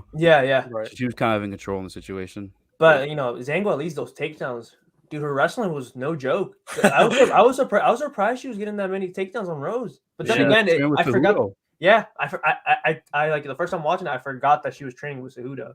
Yeah. But yeah, crazy. I mean, crazy fight. Would I want to see it the third time? Who knows? Because the thing is, it's like I was thinking about it. I was like, what's next for Rose? I don't know. Yeah, especially in that division. Like, what do you do? Like, Zhang's like the top of the pack. Like, you can cycle him out, but yeah, I mean, there's a storyline with Carla, but like, I personally think Rose runs through her. Yeah, right. This time. We mutually agree there. Yeah, so it's like, I don't know. Maybe the Marina Rodriguez, she's looking like she might be a problem, but I don't know. I feel like she needs one more fight before we start putting her into like the title discussion. And I'll step up. I'll fight her. Oh man, you could be the next. You could be the next Barnett. Easy. Fucking do that. You just gotta get the dance moves going. That's all. Oh, dude, did you guys watch Chris Barnett's interview Ariel today? Yeah, I did. No, dude, I didn't know. Dude, oh man, I gotta see that. Dude was so. His energy was just. It made you feel better after watching it. He's a good dude. Yeah, he's wholesome. I had to shoot my shot. I was like, yo, let me see if he accepts the White Ball May request for an interview. You beat me to it, you piece of shit. No, I'm kidding. Yeah, he said, bro, we trying, bro. We trying. That's what's up, man. Yeah, I reached out to Ian Gary today. He's got a million of them in there. Oh crap, bro. Get him while he's energetic and he's not as famous. You could probably snag him, dude. Like, that's why I told him I was like, before you blow up, man. He's probably like, yeah, doing every interview. Probably might be able to get him. Can't give around to someone when it's even, then they get dropped, in my opinion. I agree with that. Yeah, definitely. He must be talking about round 1 because he said that Rose dropped Zhang in round 1. At She the end of round 1. slipped, dude. She slipped. She slipped. Yeah, she slipped. Yeah, like first time, like I said, first time watching, I was like, "Oh crap, she got dropped." But no, she slipped. And then again, Yeah. I feel like I think was it DC was saying it's like everyone was kind of slipping the whole night. Right. Yeah, So, it was fucking. That was no, awful. but it was a slip, especially in yeah. the main event. That's where I noticed it the most. Zhang having ground success makes the Esparza fight interesting. I mean, it's possible. I mean, like, Yeah. it's just personally, I just think. But Rose Esparza is is a better more fighter. jiu-jitsu, where Zhang is like wrestling, right? If I'm not mistaken. No, Esparza is also another wrestler. Okay. Yeah, We'll fuck her then. the cookie monster. But yeah, I mean, like I said, it's like, does it get me excited as a fan? Yeah, you know what I mean? Like, I know there's a storyline there. I know she beat Rose before, but like, how many years ago was that? And like, It's we've right. seen, so To be honest, though, it's like you said, the who else is there, and like if there's a storyline there, I think that's the route to go. Because who the fuck else? What are you gonna say? No, I was gonna say for Zhang Weili though. I feel like for her, I think her next move, and it might be a hot take, but I think she should run it back with Joanna, because I feel like Joanna. Show, bro. Because I feel like Joanna is like, she's kind of like sticking around. She's like, yo, like I'm either doing big fights or like title shots, and she's not gonna title shot anytime soon. She got lost her twice tits to done Rose. and act like she ain't known one. So I don't know. That's my 2 cents. I think Zhang should go for the rematch there. 1,000%. How many shots did they give Joanna against Rose? Just the 2, right? What happened? Joanna and Rose, they only had 2 fights, correct? Yeah, they only had 2 fights. Yeah. So yeah, I mean, to be honest with you, if Joanna beats Zhang, then like I wouldn't be mad at seeing that 3rd time. Right. Yeah. If it makes money, it makes sense. I mean, I don't know if that makes a ton of money, but it makes sense. We'll figure it out. I mean, it's gonna have us watching, so yeah, yes, sir. Yeah. You get my chunk of change. There you go. And shout out to them too, because I've been like, very verbal about the female divisions. It is what it is. Yeah. But those are some women that draw you to the TV screen on Saturday night. For sure. Yeah. Big time. And it's crazy. Wait, before we keep on going though, it's crazy the amount of support she had in that arena though. Like people chanting like "Let's go Rose" and everything like that. Yeah. I feel like it's like one thing that like we don't see with like a lot of American fighters. We always see like with like people from other countries, like they have like this big fan base, and everything like that. But with American fighters, we never see that. But I feel like Rose is like the exception. And then I'm trying to think of someone else. But well, Kobe, they were doing the USA chants with Kobe. Oh, you're right. They're like USA, USA. But it's a mix with him though. You know what I mean? Right. Yeah. I get what you're saying. It's not like with like Rose, and I feel like Rose has like the definitive support of like any arena she goes into. She's so like lovable. Like you didn't really anything you could say bad about her. Like she don't talk trash. She's fucking human, bro. Like she wears all of her emotions on her sleeve. She shows that like everyone has issues, but you can still be the fucking champion of the world type shit. Like I've loved that about her. Name's Doug Rose. Like you got to root for that. You know what I mean? Like that's dope. Like, and I love she talks hood as fuck. Like the hood ain't left her. Stone cold. Like showed up to the press conference in a big old chain, or like just show weigh-ins. The weigh-ins. Yeah, she's like real life Doug Rose. Like it's not a gimmick or like none of that. No, she don't play. Yeah, she don't play. Well, we got to get to that Kamaru Usman fight versus Kobe. We got to get to the main. We got to get to the cake, the dessert, if you will. And I have Kamaru Usman. Who? I'm just kidding. Very different. I mean, still, it went to 5 rounds. I mean, it went to the decision, but very different in terms of the striking outputs. I feel like Kamaru. Whew, wow. Trevor Whitman, 3-0. He went. What do you go? 3-0. Whitman parlay. I told everyone all weekend. Take that Whitman parlay, bro. You better take that Whitman parlay. It hit twice now. This is my first time seeing these numbers. I didn't expect Kamaru to have more shots landed than Kobe. I'm actually kind of surprised by that. Especially the 4th and 5th round. You saw Kobe was Kobe was fucking laying it on him. Piecing him up. You know what's like crazy. One thing, it might be a hot take. I know a lot of people prefer the first one because that was just pure chaos. They were just going back and forth. But for me, I honestly thought the second fight was better than the first one. Dude, it's a hot take, but like it might not be. I don't think it is. Part. Yeah, for sure. It was kind of sloppy the first one. Like Kobe gets dropped too. Like the way he got dropped early, comes back last. I mean, it was great. Like he gets dropped early and he rocks Kamaru back. Was it round 4 at the end of the, like who knows if there's 10 more seconds at the end of that round? Because his legs started to give out a little too, and it's like we've never. Oh, the 4th round. Was it the 4th one? Which one you talking about? When Kobe got rocked or when? No, when Kamaru got rocked. Kamaru. fourth like, round. Yeah, fourth round. yeah, dude. And like, who knows if there was like 10 more seconds? Because like, dude, his legs looked like they were out of it. 10 more seconds, Colby would have been the champion of the world, bro. I think that's what Yeah, the coaches were saying too. They're like, Yeah. yo, 10 more seconds, you would have finished them. You would have got them out of there. Yeah. That's no. They were also saying in that exact same accent that like follow up, like use your combinations, because Kobe would clock him and go back, and I was like, no, follow up, like you got him on his toes, like you said, 10 seconds left. Even before then, though, like he was landing some good shots. I was surprised, like he was almost hesitant, like he was like, listen, I'm eating shots. I'm watching how much I'm coming in to this man's area code. It was a takedown. It was a takedown. It was a takedown. Well, hold on, It was. Wait, there was two of them though. Well, the one in the first round, I mean, that was a takedown. It looked like, I don't know. What defines a takedown? Like, what are like the actual like? Gio, do you know? So like, I feel like okay, so it's different on who you ask, right? But like, apparently, if you get both knees on the ground, it's a takedown. I think DC was talking about it a little bit too. Okay. It's like in wrestling terms, it's a takedown. The fact that two knees hit the ground, and I'm talking about the one you that watched it twice, right? Like you watched the fight multiple yeah, times? yeah, and I'm talking Both about the one. I'm talking about the one that Colby took Kamaru's back, and he kind of like dragged him down a little bit, and like Kamaru was kind of holding the fence, but like both of his knees on the ground. If we're talking in wrestling terms, it is a takedown. Obviously, in MMA, like you have to, get the takedown, get control to like you had control, yeah, right. But if we're going based on wrestling rules here, it was a takedown. And DC said it too on the broadcast. He was like two, because that's how much points you would get if it was a takedown. But yeah, when an Olympic champion is calling for it, like that's a takedown. Not Olympic champion. I apologize, but. No, but it's like one thing. I don't know. How'd you guys feel about Rogan being back on the broadcast? I don't know. Something felt weird about him being back on the broadcast. Yeah, it was like weird. He just casually slides in when it's at Madison Square Garden. Like, It's like Rogan just kind of, hey, excuse me, just going to do what I do best. But I liked it. It felt like, when people like talking shit behind someone's back, but like, and you're in the room. That's what it felt like. I don't know. It was just weird. It wasn't like himself. I feel like. In what way? Like, what made you feel like that? Well, because there was a whole controversy, like they were trying to get him canceled off of like commentating, and like it took storm. Like the MMA community was kind of like with it. It was weird, and but yeah, that was the first fight back, and I don't know, it just felt weird. He felt reserved a little bit. Yeah, a little bit. I feel like if anything, as a fan though, it's just like I've just kind of like loved having Felder, loved having Bisping on the broadcast. I feel like those are two awesome like analysts, and it's like. You have Rogan. Rogan will always be the OG, but it's like, I don't know. I feel like as a fan, I'm starting to like Felder and Bisping a little bit more. But that's just they're definitely more comedic, which is weird because Rogan's a literal comedian. Like Felder's he's the straight shot, but I love his like especially his analyst. I don't know why I'm having a brain stump right there, but especially Michael Bisping. Like I when I watch him commentate, like it actually genuinely makes me laugh. Like I love watching him. Yeah, buddy, like, come on. So buddy. like that's what I'm saying. Like the man is he's just funny to look at. Like he's just a hilarious dude. I watched him on a podcast he was on actually just like an hour ago, and I was cracking up. Like I love the guy. So if that ever comes to that point where I'm listening to Paul Felder and Michael Bisping, I'm completely okay with it. Like you were saying, like I have no issue at all.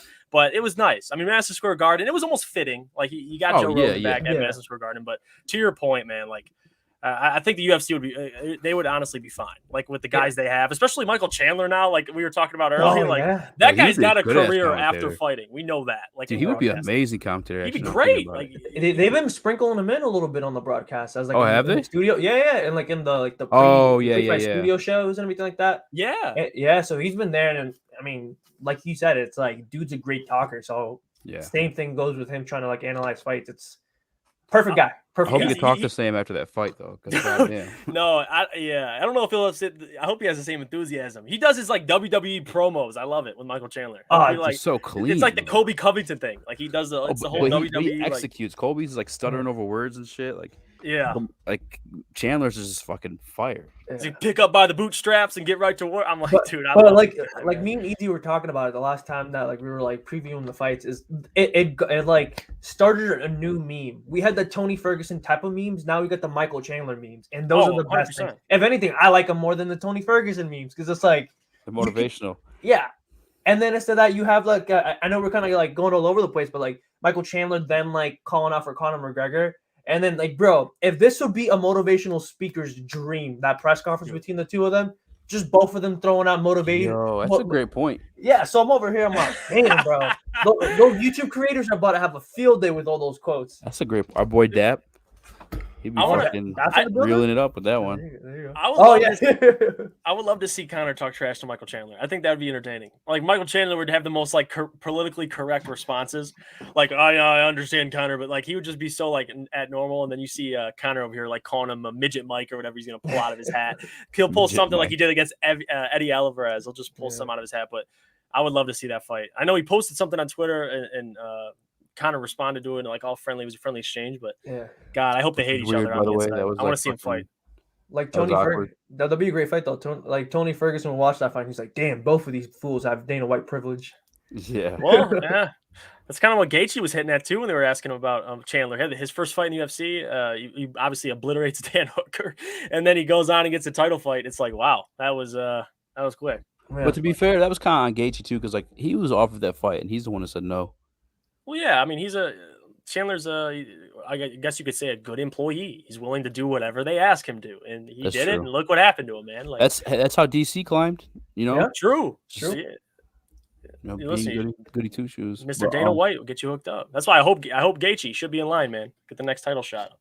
I hope Makhachev, as much as I love Makhachev, I was telling Easy earlier, like I'm a big fan of this guy. And obviously you're a purple belt. Like I'm sure you if you watch Makhachev, like I have a white belt. I don't know how to grapple, but I do know this. When I watch Makhachev, that man, although it's not entertaining to, a lot of people's eyes when you watch him, I love watching the guy fight because it's almost like, especially with the Dan Hooker fight, like he draws the fear out of people. And we were talking about the term ducking. I don't know if any UFC fighter wants to duck people because they're the scariest human beings on the planet, like Easy was saying earlier. But that's a guy like as much as I want to see him get a title shot, and I don't know, we can talk about his chances of beating anybody right now, Oliveira, Poirier, Gaethje, but I like it. I want to see that fight, but I think Gaethje deserves it, man. He's gonna throw a riot, he said. So he does. He does, and then so that you got Beneil in there, so if anything, you can just match up Beneil and Islam, and then perfect. Do you have a number one contender? That's what you were saying earlier. Yeah, right there, all day. That'd be a great fight to watch. I mean, I'd buy that fight. And Beneil's a great grappler too, so it's like that'll just be that'd be a grappler galore. We'll just be nerding out, just looking at the screen. Like, did you see that little thing right there? Yeah, he's gonna transition to this. What were you gonna say? No, go ahead. I was gonna say, I'm like, I would be sitting there. I'm like, listen, I don't know what's happening, but this shit's entertaining. Like, I got my money's worth. I'm good, man. I don't need to see a knockout. Just see him choke somebody's life out of them. That's fine with me. I don't think he's like that level. Like Habib was that.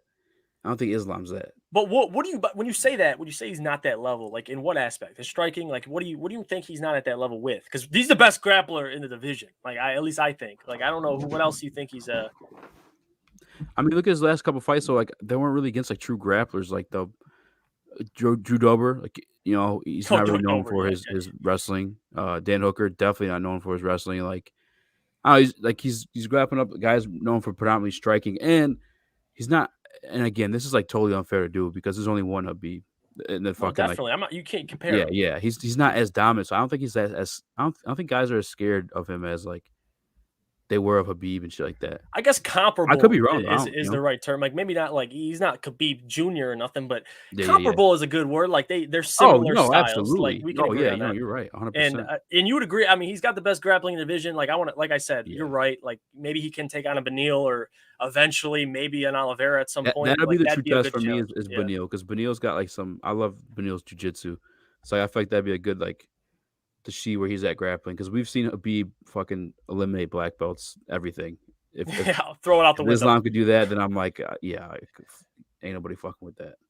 Yeah, no, I mean it would be a great fight, but I know we're kind of sidetracking from the Usman, but there's so much to talk about with these, like how everything's playing out, like it's ridiculous. Yeah, all right. That's why I want to ask you guys this because the first two rounds.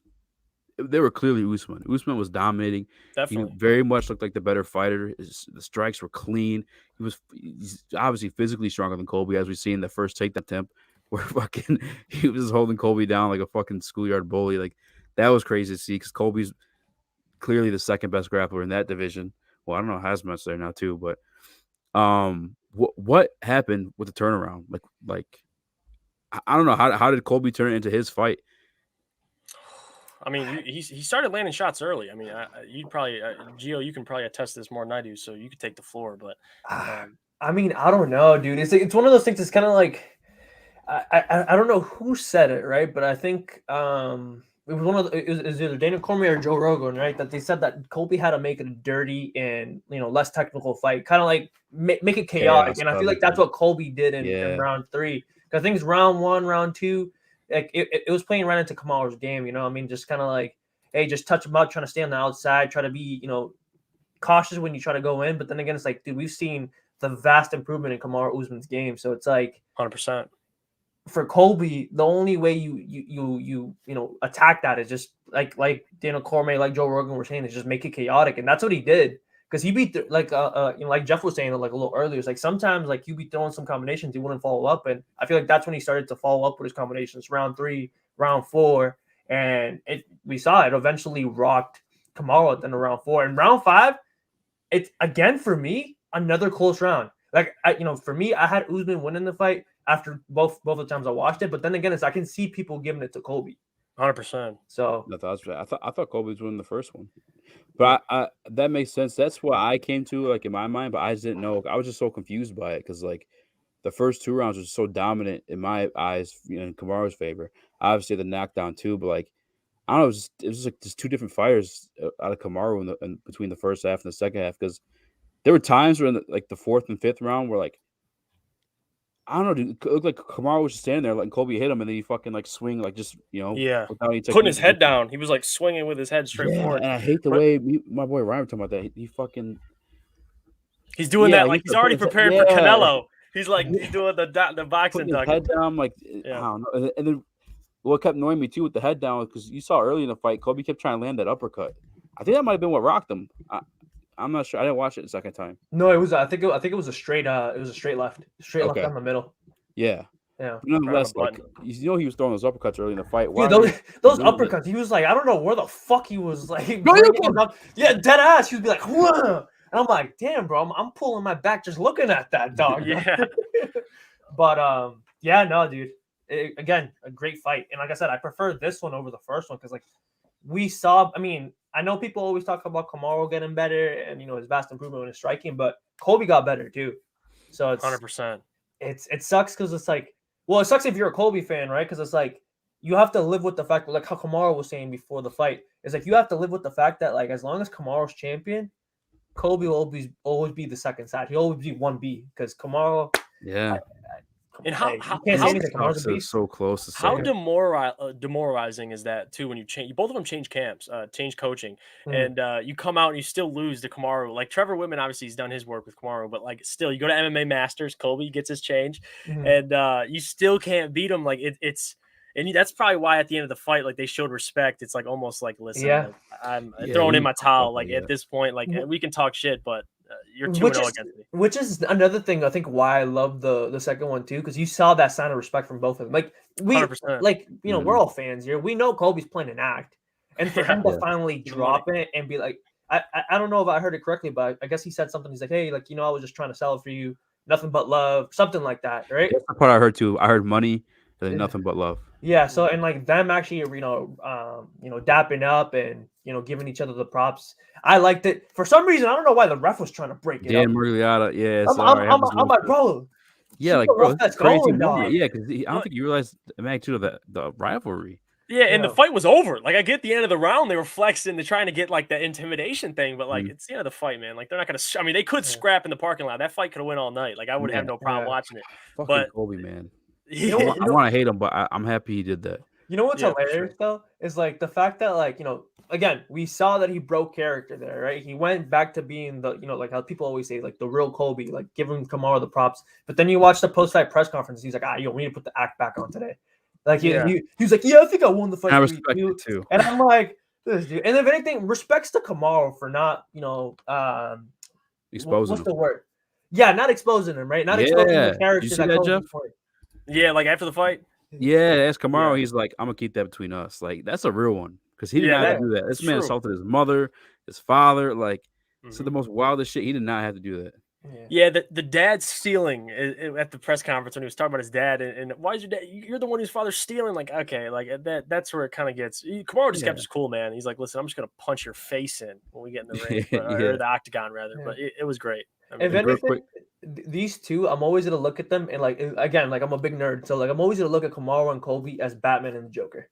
Yeah, they're intertwined. Yeah, They're intertwined. And every time they fight, it's gonna be a great fight. So it's like one of those things. That's like that's a good way to put it. Would you be mad if there was a third? Like I would love it. Let's get a third one. Run it back. Let's see if go 3-0. I would do a quadruple G.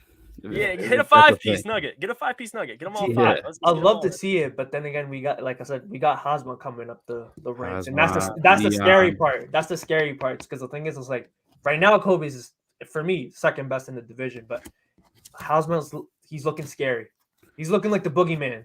And Ian Gary too. I saw him knock out what are you? Knock out Jordan Williams. That was Ian Gary's first UFC fight, though, right? No, but I want to see Ian Gary fight more. That's another guy. Oh yeah. A lot of guys in this division that are just Gilbert Burns is there. Like Gilbert Burns is still in the conversation. Fought Stephen Thompson. I know for sure he has. Okay, Stephen Thompson's done nothing but win except for the fight against Burns, which is. I think they kind of screwed him over. I think that kind of they set him up with that one. That was tough. He didn't want that grappling. He didn't want that. He was taking everyone they gave. They kept trying to give him these young bucks to build a name off him, and he kept sending them fucking casts, sending them back with wounds. Yeah, now he's wanting to fight Usman. I mean, if it's for the title, he'll do it, of course. But I'm just saying, legitimately, like even after that, like I love Stephen Thompson. He's probably my favorite fighter, Mr. Nice Guy. Like that's I love him. But the NMF. Well, I don't know if you can't hold that belt up like Masvidal can, but at the same time, it's still nice. It's a nice. When we were talking about the takedown, somebody commented this shit, and I gotta give it some respect because it's pretty fucking funny. When two knees hit the ground, I called it a party. For my man Brian, dude, he dropping gems in the chat. my man Brian Social. Oh my god. Bruce Bob Trotter. The fans don't give enough of a shit about Usman, guys. Just admit it. Not a needle mover, no matter how good he is. No, you can't come at us with that Marty Snoozman stuff. I actually don't agree. I do think the boxing Canelo stuff is corny. I do. Yeah. I will admit to that. And I will fully say Usman was corny as hell before he got. But shoot your shot. I can't hate the man. Like he's his own business. He's the CEO of his own business. So shoot your shot. If you can get that boxing match with Canelo. Yeah. My God. As a big MMA fan, I just don't want the sport of MMA to be embarrassed anymore after Tyron Woodley. No, put a fucking clinic on that man. But to his point, saying that Kamaru's not a needle mover, I'm like, honestly, I feel like that's gonna change with Kamaru. I feel like more and more people want to watch Kamaru fight now. Like before, 100%. I get it. Like you said, he was corny, but I feel like now he's kind of going more into his own, kind of becoming the real Kamaru in interviews. Yeah, it's just like people are now starting to respect that. So I feel like now more and more people want to watch him. So I don't know. I don't agree with that comment, but hey, yo, Bruce, good looks on the comment though. For sure, Bruce. Shout out to you for tuning in. But I agree with you, Gio. What you about to say, Jeff? No, it's actually sad. I actually have to get out of here in a little bit, but this was so much fun, man. Hey, we gotta do this again. Like I know we got a ton of good cards coming up, so we're definitely gonna have chances to do this again. Max Holloway versus Yair. Bro, that's Saturday, right? Yeah. I mean, I'm talking weekend, every weekend, pretty much. You got fights coming up. I know the Contender Series just ended, but other than that, we're in for some great things. So, real quick before you go, Jeff, I just want to get you guys' reaction to this tweet. Let me see this from Boston Scott. As we know, the Eagles lost to the Chargers this past weekend. Boston Scott got on Twitter and said, "Nothing like going home after a tough loss and playing Rocket League." Only to be bodied by a 12-year-old whose username is Sook Madick. You know what's messed up? Talk about demoralizing these guys. Like we're talking about fighters. Like that is horrible. Like you go home and I watched that game when the Eagles lost by the field goal. You lose by a field goal, you go home, you get bodied by Sook Madick. I mean, that's what are you gonna do? I mean, you know what? Just go to bed, man. Just go to fucking bed. Hey Jeff. I appreciate you tapping in, man, and we'll definitely do this for the. Let's start doing these, bro. I'm down if you guys are, man. I learned from my elders, my guys with combat sports. We got 2 grapplers, pretty much. You guys are into this, so let me get in here. I'm just a fan. We got the perspective of a fan. You got 2 pros, so I like it. No. Don't Don't call us bro. Don't call us bro. We've been in there with pros. We ain't that. No, bro. promise You you should see that. video of me striking in the gym. I'm getting 3 pieces of soda every day, so I'm good. I want to call myself a pro, dog. No, that's all Yeah. you need. Hey, Shout out to Darren Gibson for dropping me with body shots. But at the end of the day, we're the men behind the microphone. You know what I mean? Like, Yeah. you know. So you know what? I'll just call you a pro. You know, we'll just leave it at that. All right. I'm just inching away from the screen. I'm like, oh, no. Like, actually, I don't want no smoke with anybody.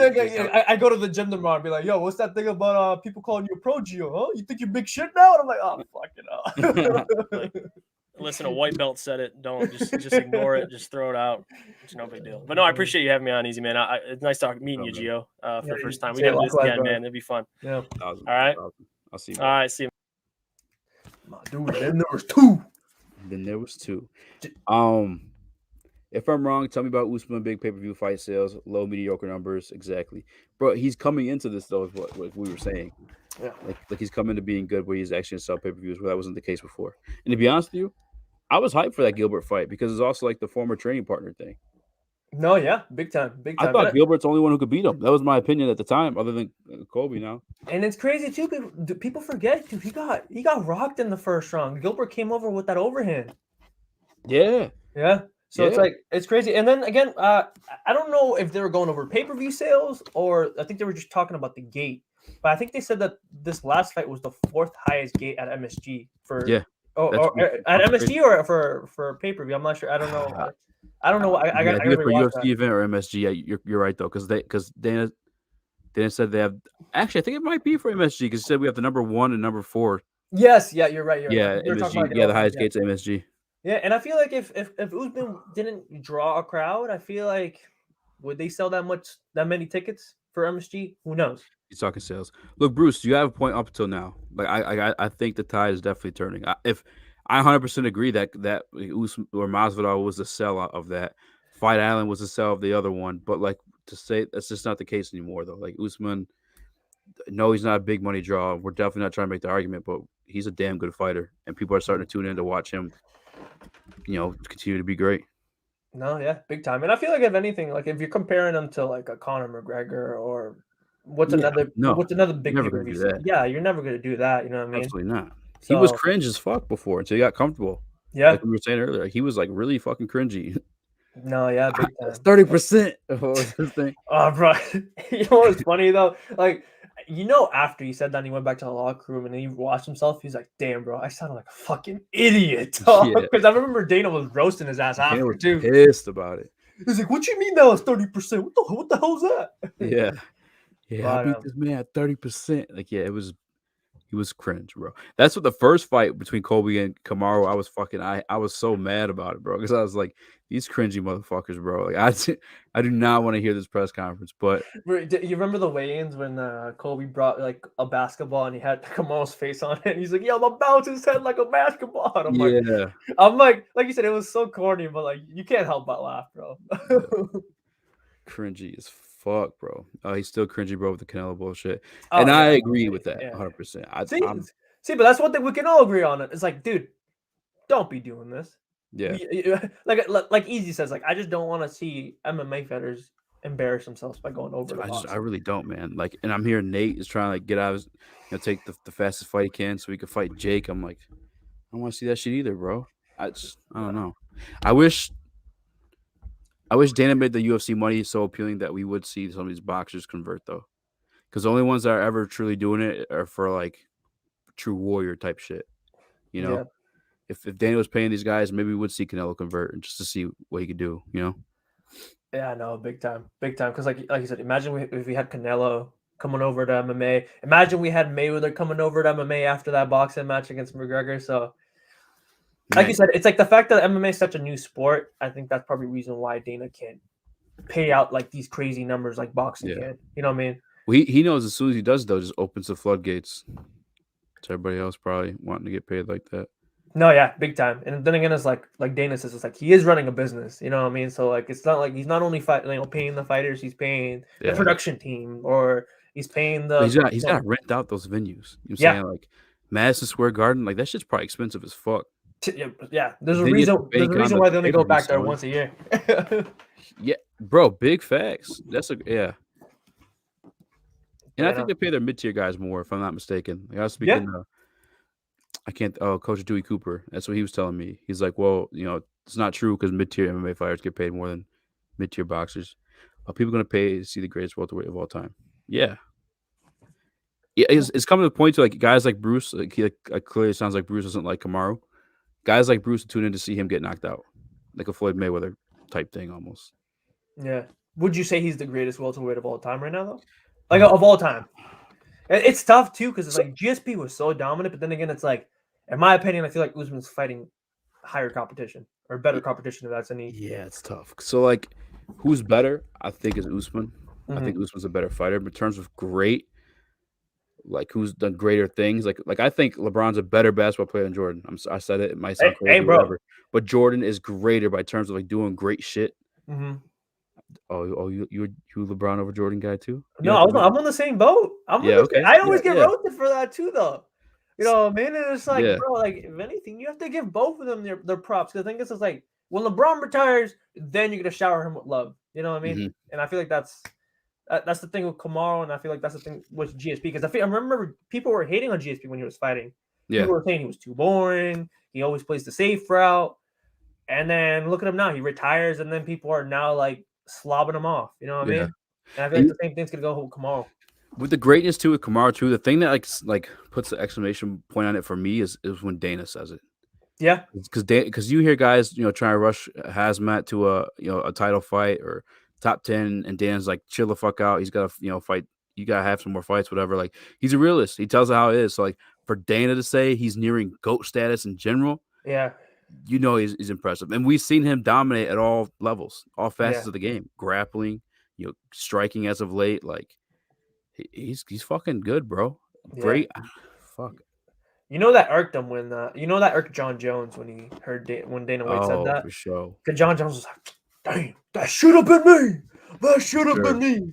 And to be fair, like I feel like John still has more on his resume than what Kamaru was done, but it's just, dude, like Jones keeps shooting himself in the foot, dude. If he didn't shoot himself in the foot with all these things, it would without a doubt people would not even entertain the discussion of Khabib, Kamaru, or anything. They would honestly just say John Jones is the greatest. I'd entertain Khabib. I ain't gonna lie. I get what you mean. I get what you mean. I get what you mean. I get why. He's just so fucking dominant. But then again, just being undefeated in a sport like MMA is such a hard thing to do. No So matter what fucking promote, no matter if it's the UFC or no matter if it's just on the regional scenes. It's 1,000%, bro. And like, but he lost Dominic Reyes. Oh, John Jones? I don't know. I don't know, bro. I don't know. Frankie needs to retire by force because he's too stubborn to even retire himself. I think Dana might force that hand like he did. He did it with someone recently. Who was it? Wasn't it Anderson? Anderson Silva? Yeah. Yep. I think he's gonna force that hand. He did with Anderson, and he did it with Liddell too, if I'm not mistaken. Yeah. So I think Dana may force that. No, but for that point though, I agree with Bruce though, because I just it sucks seeing Frankie go out like that. You know what I mean? Yeah. I don't know if you saw the. I'll do it. I guess one more time. This is mad disrespectful, but you saw the picture of his face, right? Yeah. So have you ever seen Beetlejuice? I've seen memes. Okay. But I can kind of see where this is going. Yeah. It's just. I mean, I probably shouldn't do this, but I did it already, so fuck it. The way like the face is stretched out, I guess. Like I don't fucking know. Man. Oh no. But stop letting that happen to him. I took it off real quick. Oh no. But stop letting that happen to him. Force him to retire. Shouts out to you, Frankie. You're a legend. Fucking crazy. You were a lightweight champion. Like that's insane. But Matt Serra was a fucking welterweight champion. Like the game's just changed. That's why you gotta say Kamaru's better. Yeah. But, I don't know where you at with that one. What's your stance? Is he greater than GSP? It's tough to say, right? Because I feel like if anything, it's just probably like for me, just the nostalgia factor. You know what I mean? It's like I want to think like, oh, GSP did all this and this and that. But then again, I always hear I don't know if it's Ariel or one of those other reporters that they always say is like the fact that like Kamaru had to wait a couple more fights until he got his title shot, until he got into that win streak. That is, yeah. So it's like it's tough. If I had to look at it like unbiasedly, I would have to say Kamaru is the better fighter. Because he's facing better competition, and I think even GSP kind of agrees with that. Because I remember him saying this like, "Yo, like the game has changed. Like fighters are more evolved now." Yeah, and like with Kamaru, you forget like Tyron's resume at the time when he took the belt from him. Yeah. Like Yeah. 5 title defenses. You knocked out Robbie Lawler, Condit, like, and Kamaru fucking dominated that man to Yeah. get the belt. And I remember like when that happened, how shocked everyone was. I was like, bro, I've never seen Woodley get dominated like that. Yeah. And it's funny how like as MMA fans, our opinions of a fighter can change in like a matter of like a fight like that. Because look at Woodley now, and it sucks. Again, like I said in the last episode, now my man has a tattoo of Jake Paul on his finger. It'll No go away, rematch. hopefully. Hopefully, bro. Who knows? Yeah, hopefully. I'm still sad about that. Soon we can look forward to Frankie getting trashed in the BKFC, but damn, that's mad disrespectful.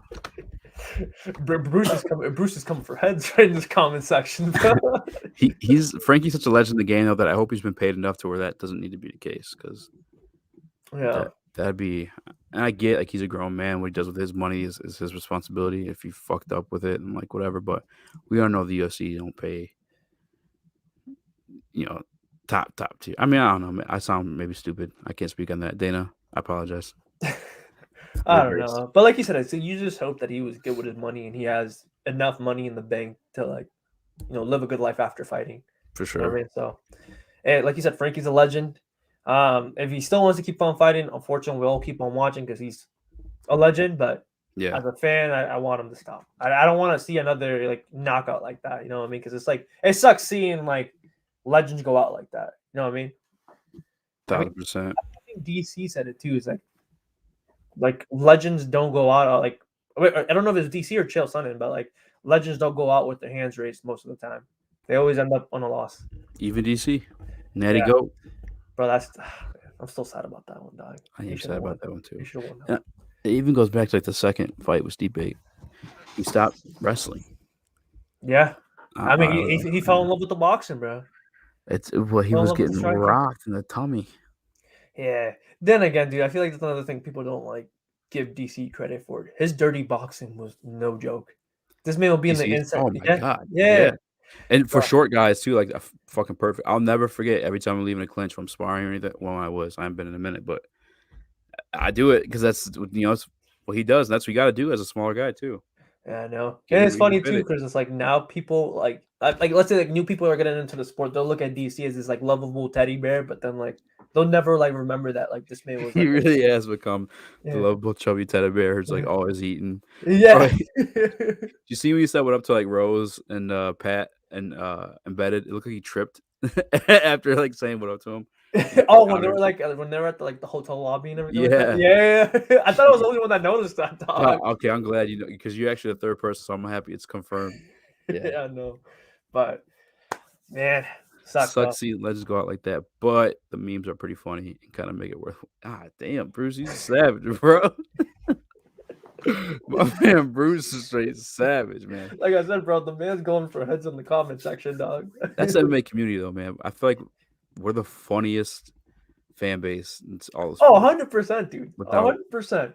Undisputed, bro. Yeah, and I feel like if anything, it's like the MMA community is one of those like communities that like it's funny, but at the same time, like I feel like we can low-key have a civil conversation when it comes to fighting, as opposed to like football or basketball or anything else. It's like I feel like there it's just like an all-out war. Or like let's say like even for like a Detroit Lions fan or like a New York Giants fan, you say one good thing about them right now, you get roasted by like the other side of the fan base. Yeah, you know what I mean. So it's like, yeah. This what happens here. I had Kobe fans that fucking attacked me a couple years back, man. I had to take the comments off this video. It was getting wild, bro. Man, you had to turn off the phone, bro. You were getting cyberbullied. No, I really was, bro. It was the craziest shit ever, man. WNBA fan is kind of funny, kind of a funny chick.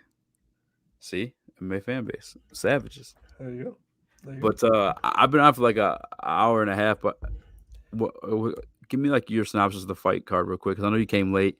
I apologize for it. No, that was on me. Also, shout out to your Giants too. Hope your boy hit an underdog bet, bro. Big deal. I don't know how, bro. But we somehow back in the hunt. Get the fuck out for real. Was it the extra playoff spot? Yeah. So the Falcons are the 7th playoff spot, and they're 4-4. We're 3-6. Mm-hmm. We're on a bye.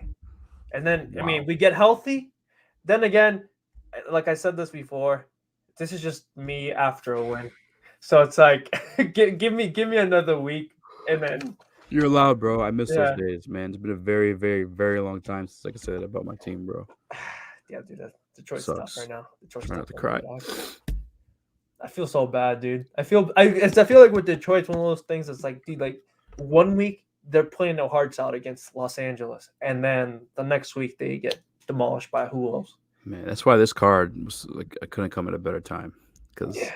football season fucking Yeah, bro. sucks. My fantasy team's starting to be a little bit whack now too. Like, Yeah, no, same here, bro. Same here. My oh fantasy God, team's taking Max, out fucking Max. I think Max my favorite fighter, bro. Max Holloway. Yeah, I think so. Maybe just outside. I don't know. Probably because I met him though.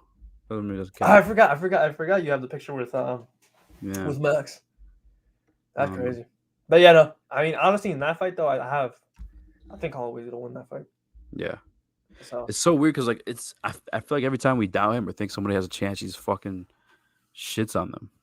no, yeah, big time. And the thing with the year, it's like, don't get me wrong, great fighter, but MMA math doesn't make sense. But he was losing that fight against Korean Zombie, and if you're losing a fight against Korean Zombie, what makes you think Max Holloway's gonna be, any better? You know what I mean? Yeah. So I don't know. I feel like Max Holloway, we're gonna have another one of those moments. He's like, I'm the best boxer in the UFC, baby. Fucking doing the Matrix, going all over the place. You gave him like a southerner accent. I don't know. I don't know how he sounds like. I don't know how to do a Hawaiian accent. I'm not even gonna try right now. My edible's kicking in. But card of the year? Yeah, without a doubt. Because like from like the first fight of the early prelims to the main card, it delivered. I feel Yeah. like I said, the only fight I feel bad for is that Billy Q and Shea Burgos card. Crazy fight, but like, dude, how do you follow up Gaethje and Chandler? Oh, Crazy yeah. fight, dude. Crazy Yeah. fight. Oh my But fucking yeah, God, no. bro. Card of the year though. Card of the year. 1000%, man. Hey, where can people find your interviews with other fighters? Yeah, so you can follow me on Instagram at whiteballmame_. Twitter, same thing, and then also on YouTube that you can get the full interviews. And then also, I know I've been slacking a little bit, but some of the clips of the interviews can be found on this page on the Speak Easy Sports, For sure, for channel. sure. So just hit me with the follow, get lost in the channel, and yeah. For sure. I appreciate you, man. Sir. I'm gonna hop off. I'm gonna text you about some football. I got you, bro. I got you. Shout out to your Giants. Helped your boy out. Yes, sir. It's easy. Speak easy, baby.